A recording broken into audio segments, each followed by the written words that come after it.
2017 KTM 1290 Super Adventure S.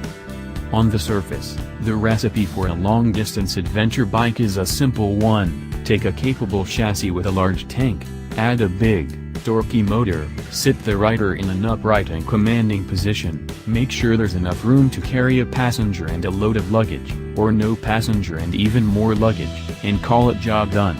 Put those things together and you'll find yourself with a bike that will do everything from traversing continents to cranking out your typical morning commute. But that isn't quite the recipe KTM likes to follow. The twist in KTM's recipe can be summed up by a quote from one of its engineers at the recent international launch of the 1290 Super Adventure S: "You might not need 160 horsepower in an adventure bike, but it sure is a lot of fun."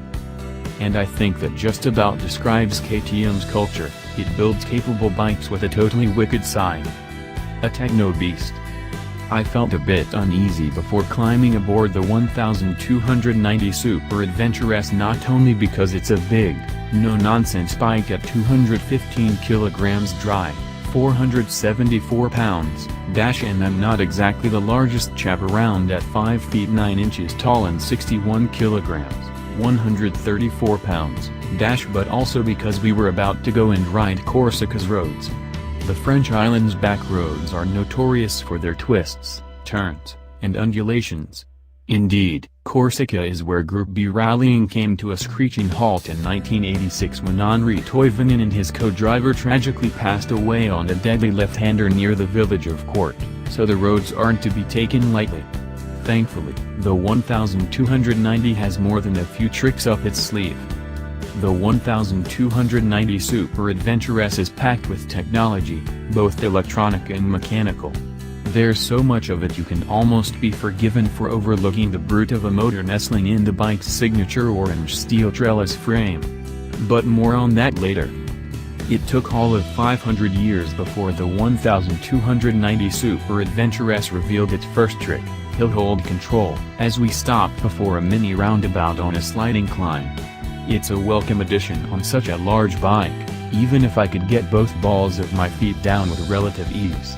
The rear brake held the bike, leaving me free to simply pull away again, and I genuinely now want this feature as standard on every bike. Surprisingly agile. As we left the Corsican capital of Ajaccio and the roads began to open up, the active suspension started to make its presence known. As you brake, the bike does not dive as weight transfers from back to front, as it would on a conventionally suspended bike. While this does remove some communication from the chassis and tires, it also culminates in an incredibly solid, sure-footed feeling as you brake into corners and fire out the other side. It constantly adjusts, too, as the road surface changes. I won't claim to have noticed these adjustments, but I can tell you that the bike felt unflappable on any surface and in any condition it encountered. It's worth noting that in sport mode, brake dive is restored and the previously lost communication through the tires and chassis comes flooding back. The 1301cc V-twin engine is fitted with what KTM calls motor slip regulation, which prevents the rear wheel locking on aggressive downshifts by slightly opening the throttle on your behalf. The 6-axis AMU, inertial measurement unit, was given plenty to think about as it adjusted the cornering ABS and traction control on the fly depending upon the angle of lead. We were encouraged to push the limits, and we did. Far too much front brake can be asked for mid-corner and silly amounts of power can be put down on the way back out. And it all gets shrugged off as if that's how you're supposed to ride. It's inspiring stuff, and makes you feel 10 times the rider you actually are. All in all, the 1290 Super Adventure S is an immensely capable bike.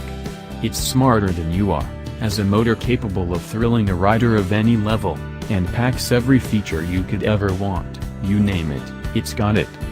If you're lucky enough to live in the United Kingdom, prices start at £14,299, or €17,190 in the EU. Rider stats.